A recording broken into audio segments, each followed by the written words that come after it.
दोस्तों ये है शारदा जल का ट्रैक। इस वक्त ये बहुत बेहतर हालत में है, जिसपे इस वक्त हम आपको ये जो स्क्रीन में नज़र आ रहा है इससे पीछे बड़ी रफ कंडीशन है इसकी। ये खूबसूरत जगह है ये, और ये ग्लेशियर हैं। ये आप देख सकते हैं कि ग्लेशियर पिघल रहे हैं। यहाँ पर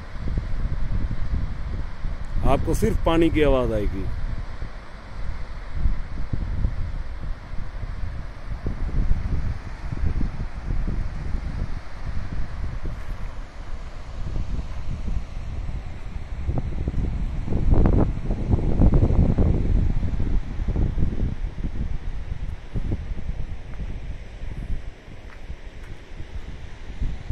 बहुत खूबसूरत,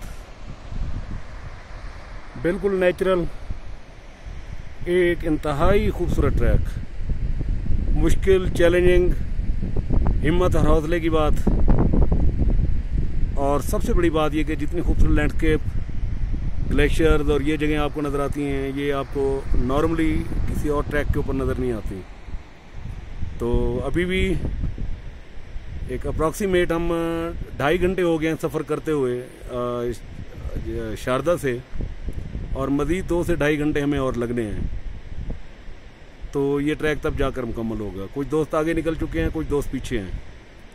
तो खैर से थोड़ी देर तक फिर जलखड़ में मिलते हैं जी।